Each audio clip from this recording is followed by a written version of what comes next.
Since its discovery centuries ago, fire has been an integral part of human history. From simply providing light in a dark place, to cooking the meat of hunted animals, eventually becoming useful in forging the steel with which to construct buildings. All finished. As useful as fire is for lighting, heating, cooking, crafting, and more, it also acts as a lethal weapon in war. One of the most well-known weapons to utilize fire and its destructive potential was the flamethrower. One of the first instances of a flamethrower actually goes back centuries, with the Byzantine Empire. This weapon was known as Greek fire, and was primarily used in naval combat.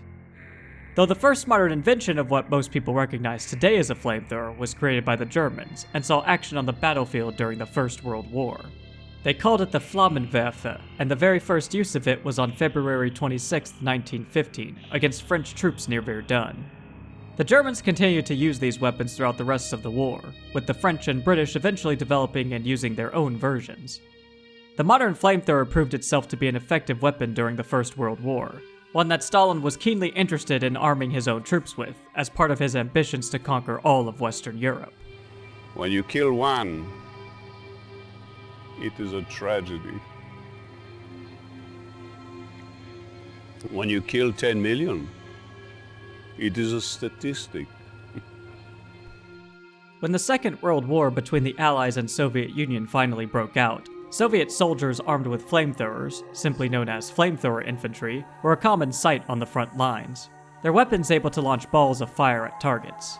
They were particularly effective at taking out groups of Allied infantry and burning base buildings to the ground. However, it was important to make sure flamethrower infantry were spread well enough apart from each other, as the death of one could cause an explosive chain reaction, causing the death of all the others. Flamethrower infantry were effective for offensive purposes, but for defense, the Soviets had the Flame Tower. As its name suggests, this is basically just a short tower that launches fireballs at targets within its vicinity. The tower has 8 nozzles extruding out the middle of it, aimed in all directions. This gives the tower a 360-degree firing arc. The fuel tanks are located on the top of the tower, which seems like a bad idea, as it makes them an obvious target.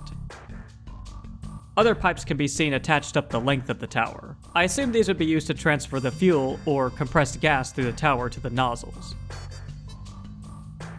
The flame tower was excellent for defending bases from attacks by infantry, though a particularly fast soldier could run past the tower quickly enough to not be hit by the fireball. The tower was not as effective against vehicles, the exception being light ones like the Allied Ranger or artillery tanks. The tower was also completely defenseless against aircraft, so it was important for Soviet forces to keep SAM sites nearby to protect it from such attacks. These flame weapons, however, were ultimately not enough to defeat the Allies, and years later, the now established United Nations would limit the use of such incendiary weapons under Protocol 3 during the Convention on Certain Conventional Weapons in 1980. While this protocol might have been adhered to by those nations that signed on to the treaty, a new power was slowly forming behind the scenes, one that would make itself known to the world in the late 1990s, and that cared nothing for the frivolous international laws or treaties of the United Nations.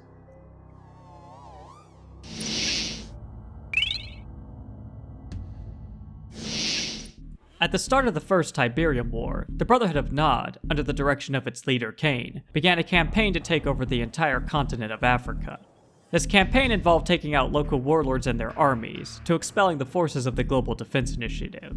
To that end, Nod made use of their own squads of flamethrower infantry, utilizing them in the same fashion with which the Soviets employed theirs. Though the Brotherhood did seem to put more of an emphasis on raising civilian villages in order to intimidate the local populace in supporting their cause. The Nod flamethrower infantry used a similar weapon to that of the Soviet troops, with 2 fuel tanks worn on the back, but instead of shooting balls of fire, these weapons shot out a liquid stream of flame. Other Nod troops had to make sure they were not in front of this stream of flames though, as it could easily cause a friendly fire incident. Initially, these troops didn't wear much in the way of protection against their own weapons, but later in the war, they were outfitted with proper flame-resistant suits. The Brotherhood did use another smaller type of flamethrower during the latter part of the First Tiberium War. This weapon was called the Dragonfly flamethrower. This weapon was smaller and more portable compared to the previous one, though it also seemed to be less powerful, as it took longer for enemies to go down from the flames. The weapon only had one canister tank attached to it, which could easily be replaced with a new one. The total number of canisters a soldier could carry was 5, including the one already attached to the gun itself, with each canister holding 100, quote, rounds. I believe this weapon acted more like a powerful blowtorch, with the canister containing compressed gas that, as it was shot out of the barrel, would be lit thanks to a lighter at the end of it. The burning damage done by the flames themselves could even cause enemies on the receiving end to stop firing at the user, preferring instead to focus on trying to put out the flames engulfing them. The downside to the Dragonfly was that it was only really effective at close range. So one would first have to close the distance to the target, and just like previous types of flamethrowers, were also prone to causing the explosive deaths of the very users that wielded them. After the First Tiberium War, infantry-sized flamethrowers would seemingly vanish from the Brotherhood's arsenal, not reappearing until after the events of the Second Tiberium War and the Firestorm Crisis. When they did reappear, they did so primarily as part of the arsenal of the Black Hand, the most feared and highly regarded faction within the Brotherhood. Unlike other divisions, the Black Hand prefer to face their enemies head-on and up close. For the up-close part, the Black Hand infantry squads used their flamethrowers to handle that. These weapons were even more powerful than the ones used in the First Tiberian War. To quote from the intelligence database on the entry titled Rights of War, flamethrowers are powerful anti-infantry weapons that have a staggering psychological effect that sometimes goes beyond their superlative combat effectiveness. Now that our labs have created a form of concentrated fuel that permits extended combat operations, a new generation of flame weapons has been deployed with infantry and on vehicles. These weapons were able to quickly dispatch enemy infantry either out in the open or garrisoned inside a building, and they were highly effective at destroying GDI base structures. If a full Black Hand squad wasn't available to a non-commander on the battlefield, they could at least embed a single disciple among the ranks of either a militant rocket squad or a group of Confessor Cabals. The single disciple would allow the squad to more easily clear out garrisons of enemy combatants. The Black Hand could also upgrade their flamethrowers to become even more powerful through a technology called Purifying Flame. These blue flames would dispatch enemy units, including vehicles and structures, more quickly compared to the standard flames. And the upgrade wasn't just limited to Black Hand infantry either, as non-vehicles equipped with flamethrowers could also make use of this technology to an even greater devastating effect.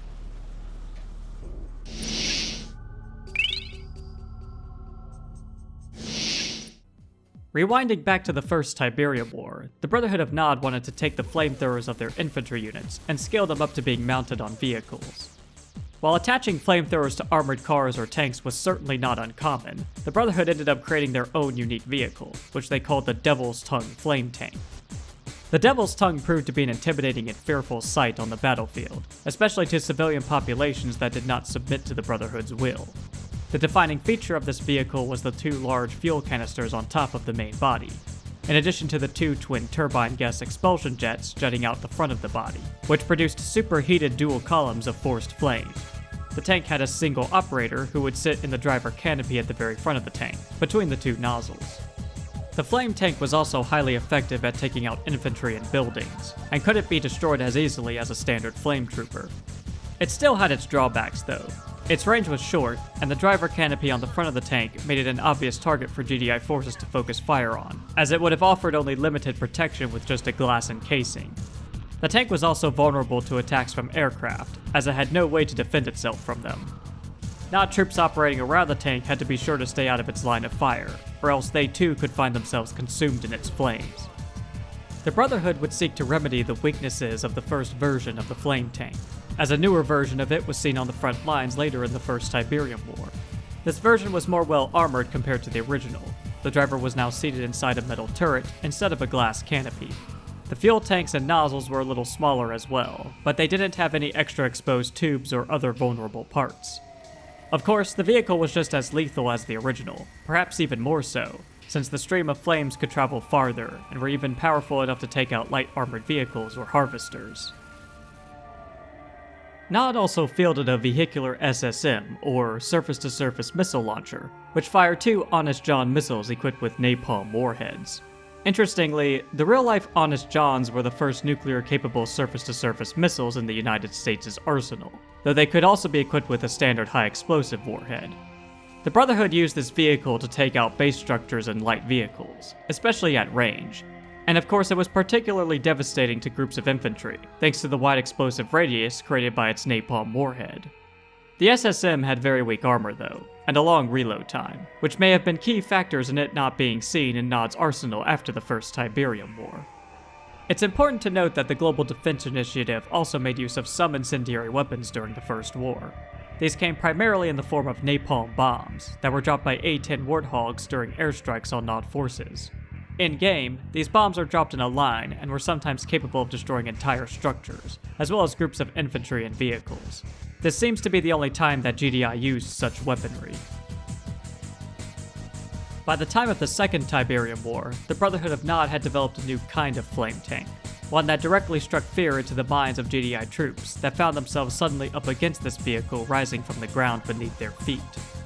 Terror is a formidable weapon, and the sheer sight of this nightmarish unit is enough to cause GDI troops to tremble. Capable of burrowing through all but the hardest of substances, the Devil's Tongue can unleash deadly jets of flame on unsuspecting targets with impunity. The flame is especially effective against infantry and structures, although prolonged exposure to its blasts can melt even steel. As mentioned, the unique feature of this tank was its ability to burrow beneath the earth and resurface at a different location, usually in the middle of a GDI base, in order to cause as much destruction as possible, assuming the ground was not already paved over with concrete, which the vehicle was unable to break through. The vehicle has a rectangular shape, with two large drills on the front, one on the upper part of the vehicle and another on the bottom.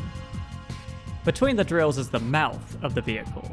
Soil enters through this mouth and travels through the main body of the tank, where it is then ejected out the back.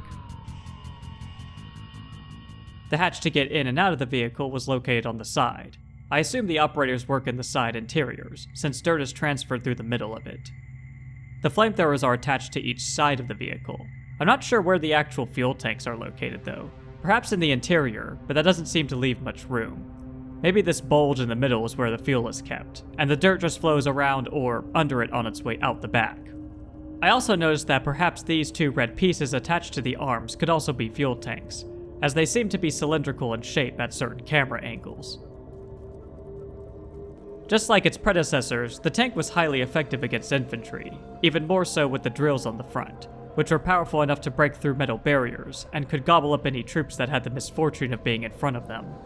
The vehicles also still had some of the same weaknesses as its predecessors, like being vulnerable to aircraft, unless burrowed underground of course, and unable to do much damage to heavy vehicles, as well as having a short-range attack. In the aftermath of the Second Tiberium War, the Brotherhood of Nod would revert back to a flame tank design that more resembled that of the ones used during the First War. Nod has fielded a new version of their classic anti-infantry weapon system known as the Flame Tank. The new model carries heavier armor, has a turret to allow for easier targeting, and uses dual flamethrowers that can stay in action for long periods of time without refueling. The large fuel tanks stuck out the sides of the turret at an angle. The nozzles for the flames to shoot out from were smaller compared to previous versions, but they were no less effective. Also, instead of dual treads, the tank had quad treads.